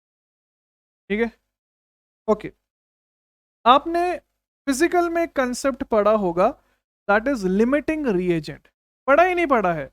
तो फॉर एग्जाम्पल मैं बोल रहा हूँ A+B फॉरवर्ड में जा रहा है, कुछ भी देने के लिए, उससे मतलब नहीं है। टाइम 0 पे लिखना मत इसको, 1 मोल है, 1 मोल है।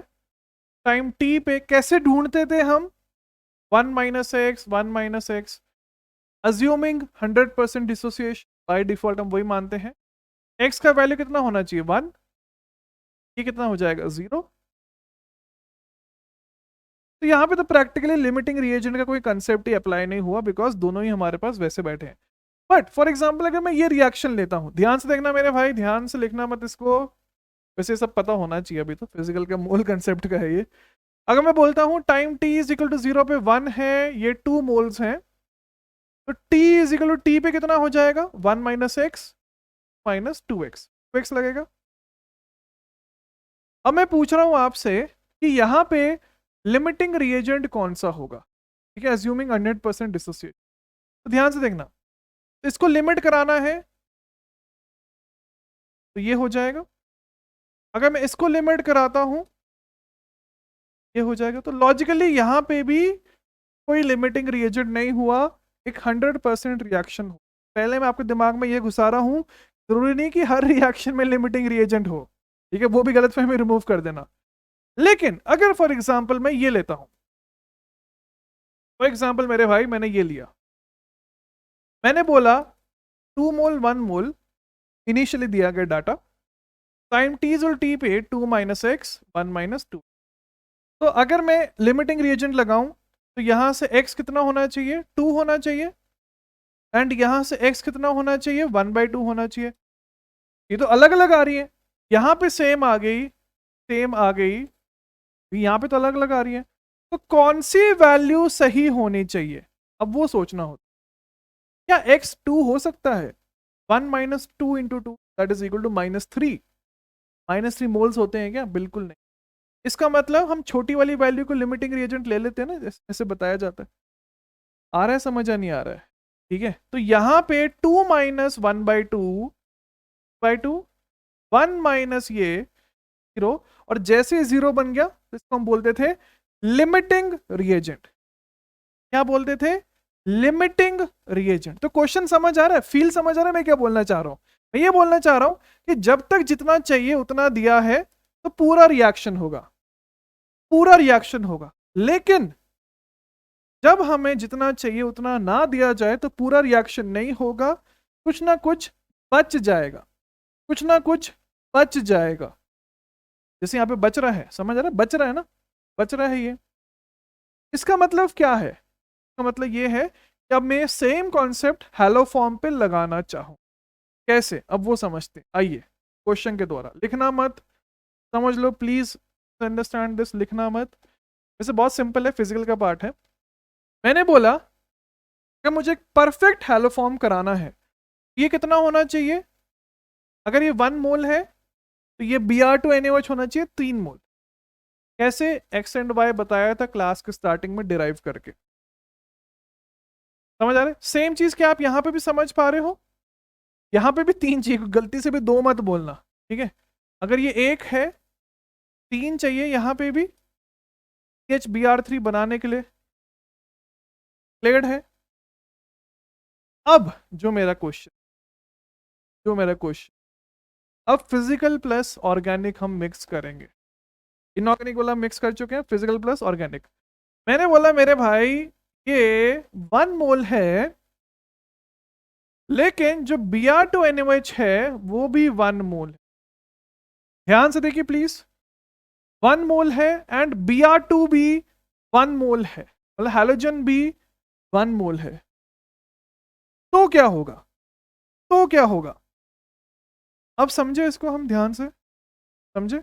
अगर आप बोल रहे हो नो रिएक्शन, अगर आप बोल रहे हो नो रिएक्शन, तो गलत आंसर है, गलत आंसर है।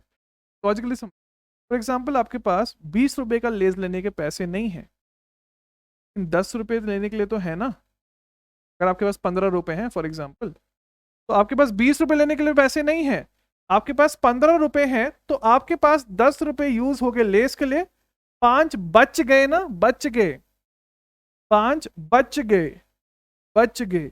यही तो कंसेप्ट होता था लिमिटिंग रिएजेंट का। बस वही फंडा अब हम यहां पे लगाने वाले हैं, ठीक है? तो जरूरी थोड़ी है कि पूरा का पूरा रिएक्टेंट हमेशा यूज हो, कुछ ना कुछ बचा भी रह सकता है, वही हम यूज करने वाले। तो ध्यान से समझना, प्लीज अंडरस्टैंड दिस। सब्जी वाला मेथड है ये, यूनिटरी मेथड है।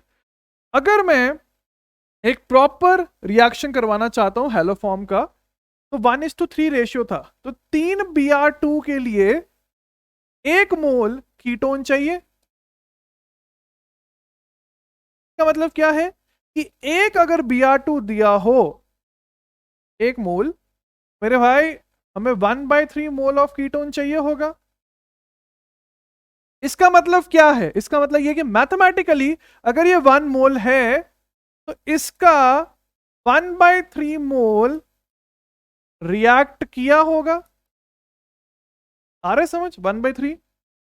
फिर आप बोलोगे भाई 2/3 का क्या हुआ?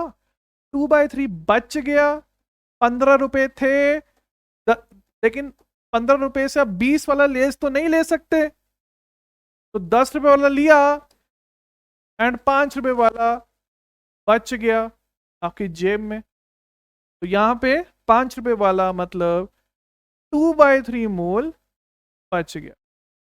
कैसे लिखूं मैं? 2/3 अनरिएक्टेड या left in the container, whatever. आ रहा है समझ या नहीं आ रहा क्या हुआ? ठीक है, सिंपल सा यूनिटरी मेथड यहां पे यूज किया गया, लिमिटिंग रिएजेंट का कंसेप्ट। जैसे यहां पे क्या हुआ, यहां पे 20 रुपए थे तो 20 रुपए का लेस, 20 रुपए थे तो 20 रुपए का लेस, लेकिन अब थे 15 रुपए, तो 15 रुपए से हम 20 रुपए वाला तो ले नहीं सकते, 10 रुपए खत्म किए एंड 5 रुपए बच गए, लाइक वैसा कर। ठीक है, यहाँ पे बस हमने वही यूज, तो 1:1 दिया गया था क्वेश्चन में, तो 1:1 से तो रिएक्शन होता नहीं है। जब हमारे पास 1 है तो उसके हिसाब से फिर हमने डिराइव किया कि क्या हो सकता है। ठीक है, तो लिख लीजिए भाई, पॉज करके प्लीज लिख लीजिए।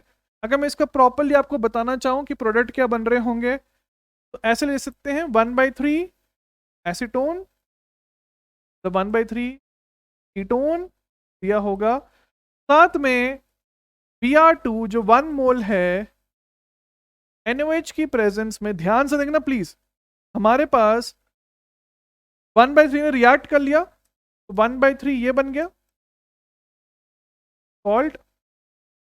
अच्छा, CH कितना बन रहा होगा, कितना बन रहा होगा, 3, एंड साथ में 2/3 वो कीटोन अनरिएक्टेड है। आ रहा है, समझ नहीं आया, कितना इजी सा कंसेप्ट है फिजिकल केमिस्ट्री का, लेकिन बस यहाँ पे उसको हम इन्वॉल्व करके, यहाँ पे नहीं बल्कि हर जगह जहाँ पे मोल्स फिक्स्ड रहते हैं किसी भी रिएक्शन में, वहां पे हम इसको इन्वॉल्व कर सकते हैं बहुत ही आसान तरीके से, जैसे कि आपको दिखाई दे रहा है स्क्रीन के ऊपर। ठीक है, प्लीज लिख लीजिए इसको, लिख लीजिए इसको भाई, पॉज करके। अब आगे चलते हैं, आगे चलते हैं। अब हम नेक्स्ट टॉपिक के ऊपर चलेंगे। उससे पहले जैसे कि मैंने आपको बोला था क्लास के स्टार्टिंग में कि वो जो हेडिंग डाली थी ना आपने, तो हम लिखवा देते हैं ये वाला पेज। तो जो CHCl3 है उसके बारे में लिखिए। CHCl3 क्या बोलते हैं इसको, क्लोरोफॉर्म। क्या बोलते हैं भाई साहब, क्लोरोफॉर्म, क्लोरोफॉर्म। ठीक है, तो लिखिए इसके बारे में, ऐड करिए नोट्स में, वैसे आपको पता ही है। It is used as, it is used as, used as an anesthetic, it is used as an anesthetic, anesthetic, it is whitish in color, it is whitish in color, whitish in color। अब एक चीज समझना यहाँ पे please ध्यान से, अब लिखना मत। हम क्लोरोफॉर्म को कभी भी लैब में रखना प्रिफर नहीं करते। अब बोलोगे क्यों, आप ऐसे नहीं सोच रहे, kidnapping is not the reason. The reason is कि जब मैं इसको रखता हूं नॉर्मली, ऑक्सीजन की प्रेजेंस में ये होता है ऑक्सीडाइज। कैसे होगा, वही ना same, insertion of oxygen is oxidation. देखो मत प्लीज, समझ लो। तो ये होगा। अब वंस अगेन अनस्टेबल है, क्यों, बिकॉज लीविंग ग्रुप प्रेजेंट है ना, क्लोरीन। लीविंग ग्रुप क्या करना चाहता है, लीव करना चाहता है। Cl- बनेगा, अपना H+ यहां से वापस लेगा, तो यहां से मेरे भाई ये बन क्या। अब बोलोगे ठीक है, ये तो सिंपल है, हुआ क्या वो समझाइए। ये जो है ना, ये है phosgene, very dangerous gas, this is a chemical weapon. तो आप देखो क्लोरोफॉर्म से केमिकल वेपन बना सकते हो, ठीक है, this is a chemical weapon, chemical weapon, very very very very very very very dangerous. बल्कि जो फॉस्जीन है वो इतना पॉइजनस गैस है कि जो World War I था ना, वहां पे भी इसका यूज हुआ था। World War I था, वहां पे भी इसका यूज हुआ था। तो यहां से आपको समझ आ रहा है कि क्लोरोफॉर्म को हम कभी भी नहीं चाहते हैं कि वो ऑक्सीडाइज हो जाए। तो जैसे ऑक्सीडाइज हुआ तो आपको दिखाई दे रहा है कि भाई क्या बन रहा है, तो फिर ऑब्वियस सा डाउट होगा कि भाई क्लोरोफॉर्म तो इतना इंपॉर्टेंट चीज है कि वो एनेस्थेटिक की तरह यूज होता है, तो फिर हम उसको कैसे मतलब लेते हैं लैब के अंदर, वो मैं आपको बताता हूँ।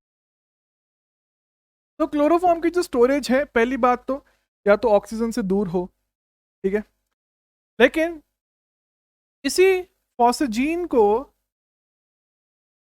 मतलब फॉस्जीन होता क्या है कि अगर फॉस्जीन में वो कन्वर्ट हो भी जाए तो हम उसको स्टेबलाइज कराने के लिए इथेनॉल के साथ रिएक्ट करवा देते हैं। 2 मोल SnAe हो जाएगा 2 बार, तो यहां पे एक्चुअली ये बन जाता है OET। अब ये बिल्कुल भी पॉइजनस नहीं। तो अगर मैं लैब में स्टोर करने की बात करता हूं, या तो एक ऑप्शन है कि बिल्कुल ढंग से आप श्योर हो कि अच्छी तरह सिक्योर्ड है, या सेकंड पॉइंट ये कि फॉर एग्जांपल इसमें कन्वर्ट हो भी गया, कोई दिक्कत नहीं है, सबको कन्वर्ट कर दो, फिर उसको इसमें कन्वर्ट कर लो। अरे समझ, तो इस प्रकार से हम फॉस्जीन को लैब के अंदर स्टोर कर सकते। ऑब्वियस सी बात, आप यहां तक नौबत नहीं लाना चाहोगे तो वही पॉइंट ऐड करिए। Chloroform is stored in dark, chloroform is stored in dark bottles dark bottles, and it is kept away from air and moisture. And it is kept away from air and obvious समझ आ रहा है कि theoretically लिखना आसान है, practically वैसे maintained रखना इसको डिफिकल्ट है। ठीक है, तो हम कुछ भी लिख सकते हैं। ओके, लिख लीजिए भाई ढंग से। आगे चलते हैं, आगे चलते हैं। ब्रोमोफॉर्म लिखना जल्दी से। ब्रोमोफॉर्म एक एक दो दो लाइन है बस। अब ब्रोमोफॉर्म, ब्रोमोफॉर्म मतलब CHBr3। It is a lab agent, it is a lab agent,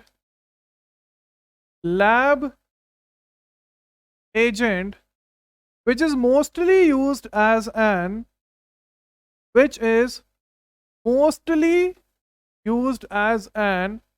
extraction solvent। Mostly used या क्वालिटेटिव में पढ़ोगे क्या होता है ये, mostly used as an extraction solvent. मैं कुछ शॉर्ट में बताना चाहूँ तो जैसे आप लैब में सेकेंड ईयर में एक्सपेरिमेंट होता है IIT बॉम्बे में, हर जगह हम ब्रोमोफॉर्म को यूज कर रहे होते हैं एक्सट्रैक्ट करने के लिए एक कंपाउंड से दूसरे कंपाउंड, एक वैसा। ये तो जैसे कोल्ड वो क्या होता है आइस बाथ्स के अंदर, उस समय बहुत यूज होता है ब्रोमोफॉर्म। मतलब ब्रोमोफॉर्म बहुत कॉमन है लैब में, क्वालिटेटिव में बहुत डिटेल में पढ़ोगे। लिखिए इसके अंदर फ्लोरोफॉर्म में, फ्लोरोफॉर्म is colorless in nature, chloroform is colorless in nature, colorless in nature, colorless in nature, and it is used in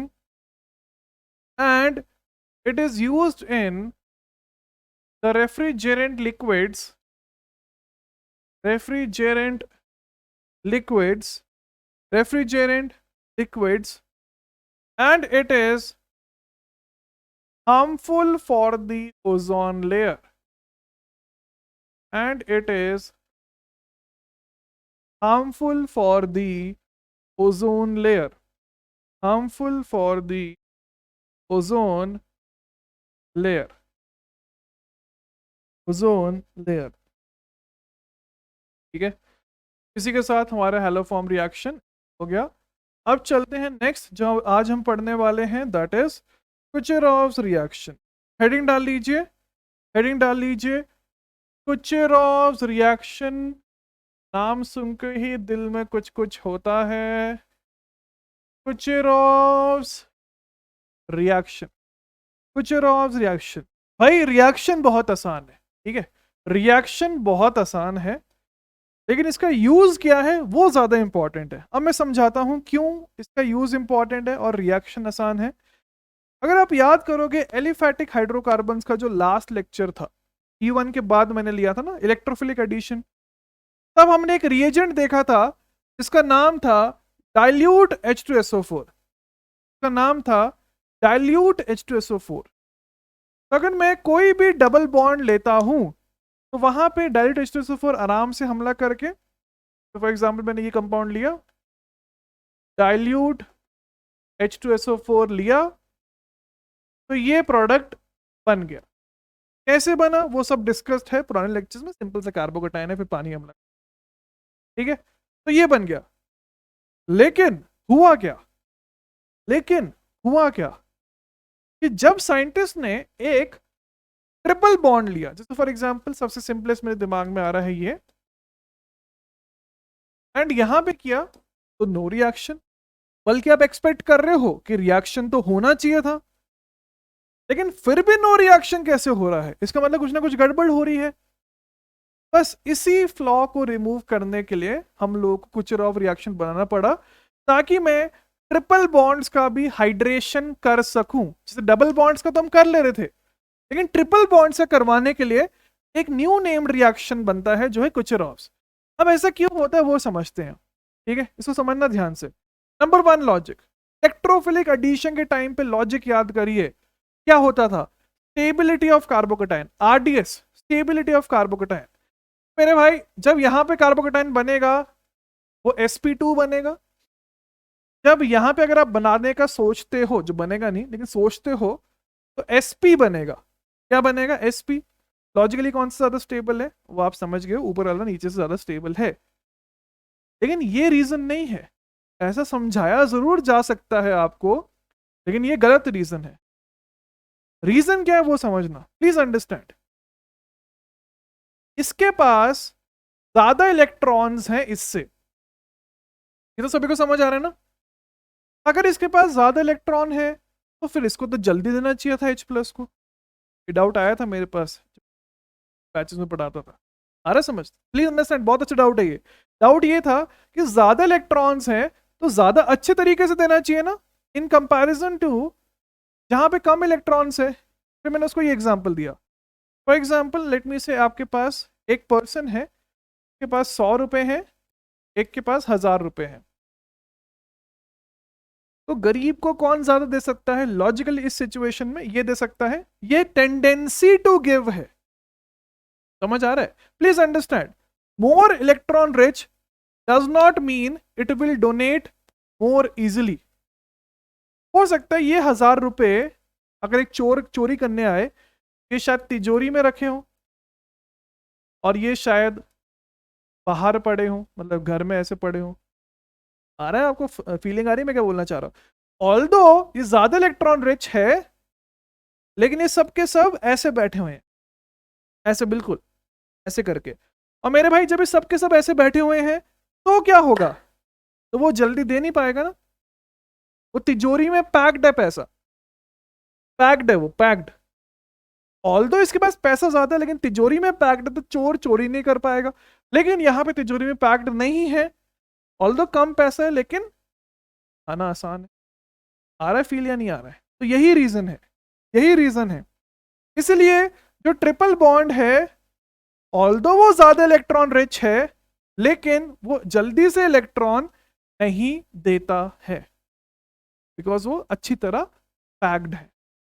अब समझ आ रहा है कि ये रिएक्शन क्यों बना? तो फिर कुचेरोव ने रिएक्शन दिया और उसने ये बोला कि सबसे पहले मुझे इस ट्रिपल बॉन्ड को, जो ऐसे बिल्कुल पैक्ड बैठा है, अगर मैं इसको लूज कर दूं तो फिर मेरा रिएक्शन करवाना आसान हो जाएगा। लूज करने के लिए क्या लेना पड़ेगा? कैटलिस्ट लेना पड़ेगा, कुछ ना कुछ एक्स्ट्रा चीज डालनी पड़ेगी। और वो एक्स्ट्रा चीज क्या थी? वो थी HgSO4। क्या थी? HgSO4। जब भी हम कुचेरोव रिएक्शन करवाते हैं वहां पे आपको एरो के ऊपर HgSO4 दिखेगा, अलॉन्ग विद डाइल्यूट H2SO4 या सिर्फ H2SO4, कुछ भी लिखा हो। अब समझ आ रहा है ऐसा क्यों हो रहा है? बिकॉज HgSO4 इस ट्रिपल बॉन्ड को पहले यूज करेगा, तो फेवरेबल बनाएगा इलेक्ट्रोफिलिक एडिशन के लिए, फिर हमारा जो हमला करने वाला था वो हमला कर देगा, हमला कर देगा। ठीक है, आ गया फील कि कुचेरोव रिएक्शन क्यों बनाया गया। ठीक है, अब आते हैं इसके मैकेनिज्म के ऊपर। उससे पहले नंबर 1 पॉइंट ऐड करिए नोट्स में, जो मैंने ओरली बताया थ्योरेटिकली लिखवाना चाह रहा हूं। लिखिए, ट्रिपल बॉन्ड इज, देखो भाई, triple bond is, triple bond is tightly packed, is tightly packed, hence it is less nucleophilic. Triple bond is tightly packed, hence it is less nucleophilic, less nucleophilic। बस इसी चीज का एक और तरीका बोलने का, that is sp is more electronegative than sp2। तो मुझे बताने की जरूरत नहीं है ना। sp is more electronegative than sp। अब समझ आ रहा है ना? समझ आ रहा है ना क्या हो रहा है, क्यों हो रहा है, कैसे हो रहा है? अब इसका मैकेनिज्म देख लेते हैं, तब आपको पूरे तरीके से इसका प्रॉपर एक फील आ जाएगा। ग्रेड 25 तक हो गया हुआ है, आज तो बहुत क्वेश्चन। ओके, मैकेनिज्म देखते हैं। मैकेनिज्म पे आइए, लिखना मत प्लीज, लिखना मत, इसको समझ लीजिए। क्वेश्चन कैसे दिखेगा देखना स्क्रीन के ऊपर। तो हमारे पास कुछ ना कुछ एल्काइन दिया होगा, साथ में HgSO4 दिया होगा, डाइल्यूट H2SO4 दिया होगा, क्या बनेगा वो पूछा गया है। अब देखो HgSO4 लूज कैसे करता है, मतलब वो समझते हैं। तो सबसे पहले अगर मैं बात करूं Hg, और भी इंटरेस्टिंग चीजें मैं बात करूंगा एक्चुअली इसमें, तो बिल्कुल ध्यान से देखना, लिखना मत इसको पहले। HgSO4 में क्या है, Hg+2 SO4-2। Hg+2 क्या है, इलेक्ट्रोफाइल, वो इस न्यूक्लियोफाइल के साथ इंटरैक्ट करना चाहेगा, इंटरैक्ट करना चाहेगा, और जैसे वो इंटरैक्ट कर रहा होगा तो क्या होगा, दिख रहा है नहीं दिख रहा है आपको, नॉन क्लासिकल Br+ की तरह। अब बोलोगे भाई Hg के पास तो लोन पेयर नहीं है।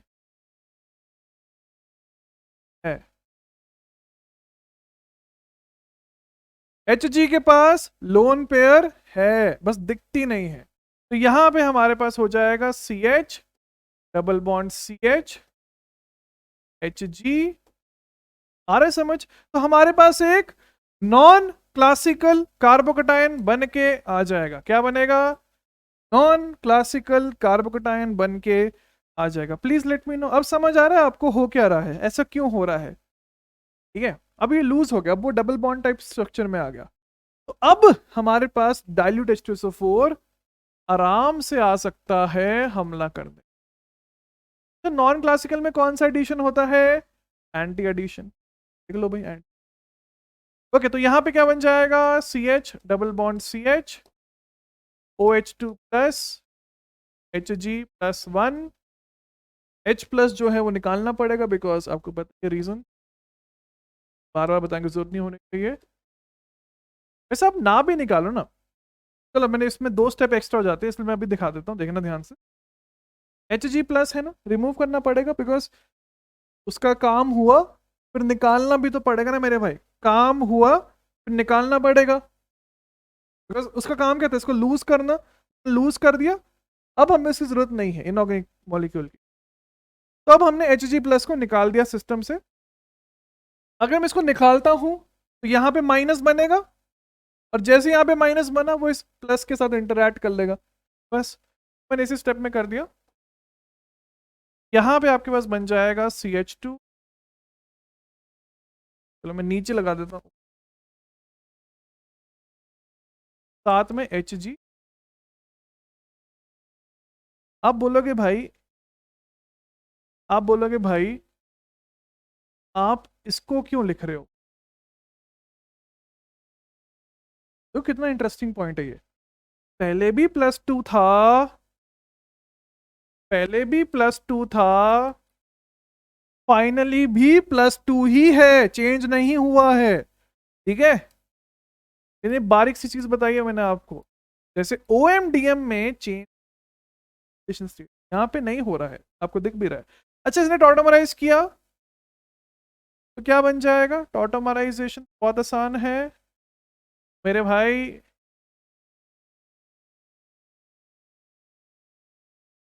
फाइनल लिख लीजिए इसको जल्दी से, लिख लीजिए इसको जल्दी से। आ रहा है समझ सभी को क्या हो रहा है? क्या मजा आया ना सभी को, ऐसा क्यों हो रहा है, that is the more important reason, because उसको तोड़ना मुश्किल है, इसलिए ये हो रहा है।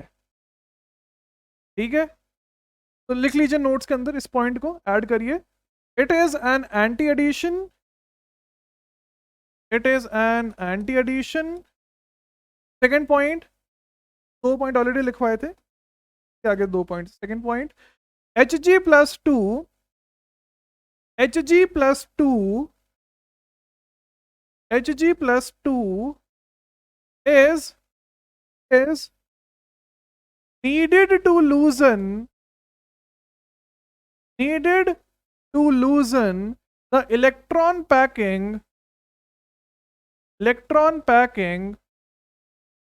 of बहुत बहुत इंपॉर्टेंट टर्मिनल एल्काइन।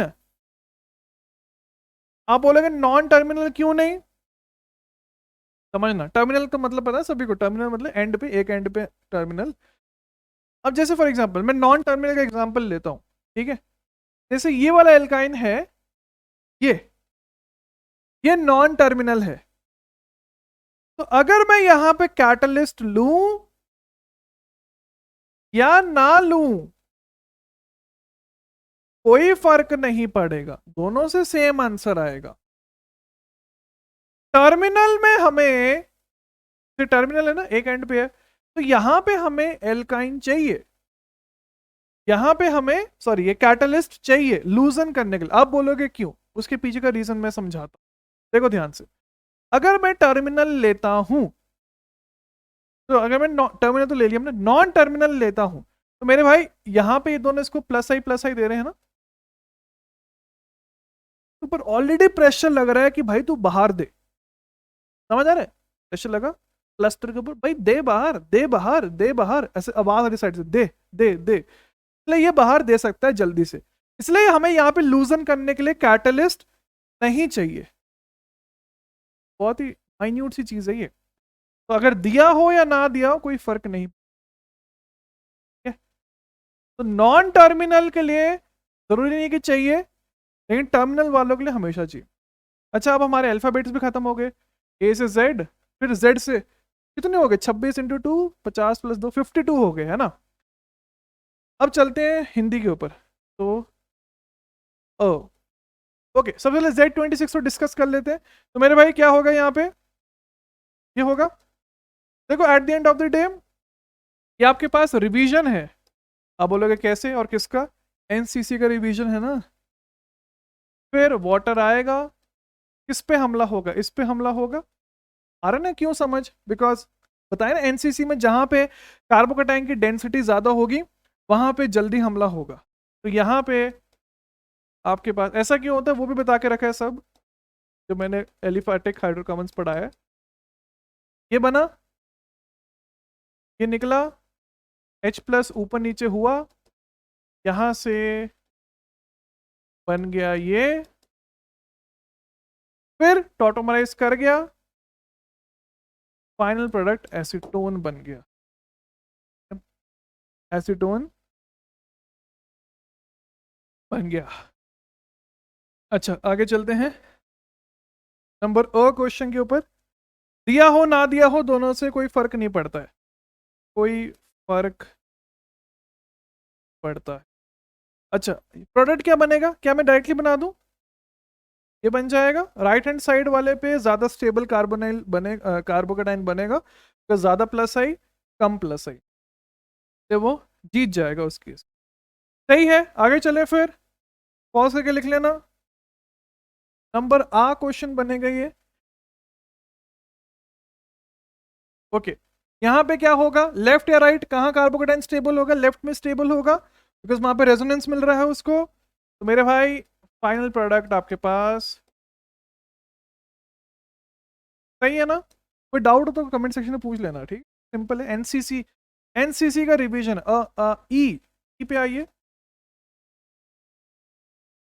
अब देखो ये आपके पास जेई एडवांस का क्वेश्चन है 2018 का या 2019 का, शायद 19 का है, लेकिन मैं यहाँ पे पूरा क्वेश्चन नहीं लाया बिकॉज ऑब्वियसली पूरा क्वेश्चन वाला अभी तक हमने पार्ट ही पूरा नहीं किया है। ये जेई एडवांस 2019 का पेपर 2 का क्वेश्चन है, उसका एक सब पार्ट है ये, पूरा क्वेश्चन नहीं है। देखो पूरी ऑनेस्टी के साथ बता रहा हूँ, पूरा क्वेश्चन नहीं, ताकि लोग सवाल करा देते खुश हो जाते हैं आप, लेकिन स्टार्ट यहीं से होता है, मतलब क्वेश्चन स्टार्ट यहीं से होता है, ठीक है। तो यही स्टेप गलत करोगे फिर पूरा गलत हो जाएगा आगे, इसको सही करते हैं, सोचते हैं क्या। देखो कैटलिस्ट चाहिए हमें, चाहिए या नहीं चाहिए, कोई फर्क ही नहीं पड़ता, सब मुंह में है। तो मेरे भाई कार्बोकेटाइन यहाँ ज्यादा स्टेबल होगा ना, बिकॉज प्लस एम है, जो फाइनल प्रोडक्ट बनेगा, वैसे आसान क्वेश्चन है ये, जब हम पूरा आपको करवा देंगे ना आगे के जो रिएजेंट्स एक्सेट्रा है, बिल्कुल लल्लू सा क्वेश्चन है। कार्बोनिल पहले सही बनना चाहिए, तो कार्बोनिल आपके पास ये बन के आ जाएगा, क्यों, बिकॉज आपके पास वहां पे ज्यादा स्टेबिलिटी है ऑफ द कार्बोकेटाइन।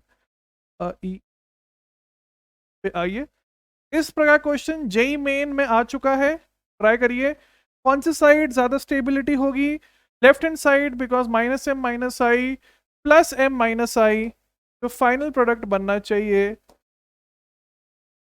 आपको एटलीस्ट 1-2 बार पूरा मैकेनिज्म करना होता है, वो मैंने करके दिखा दिया, इसलिए मैं डायरेक्टली प्रोडक्ट्स बना रहा हूँ। Last question for the day, ध्यान से देखना। कभी कभी क्वेश्चन ऐसा भी दिया हो सकता है H2 अलग से इस प्रकार से, क्या यहाँ पे हमें कैटलिस्ट चाहिए होगा? बिल्कुल चाहिए होगा, बिकॉज टर्मिनल है। जो फाइनल प्रोडक्ट बन जाएगा लेफ्ट हैंड साइड पे अटैच होगा, बिकॉज वहां पे ज्यादा स्टेबल कार्बोकेटाइन। ठीक है, तो अगर आपको और क्वेश्चंस करने हैं तो आप एनसीसी वाले पार्ट से कर सकते हो। एलिफैटिक हाइड्रोकार्बन्स में मैंने आपको बहुत डिटेल में पढ़ा के रखा है। वीडियो को लाइक कर देना भाई, लाइक कर देना, मजाक नहीं है। एंड साथ में कमेंट सेक्शन में इसका भी आंसर मुझे बता देना कि क्या आ रहा है, देखते हैं किस। ऑल द बेस्ट एवरीवन, जय हिंद, मिलते हैं नेक्स्ट लेक्चर में, बाय।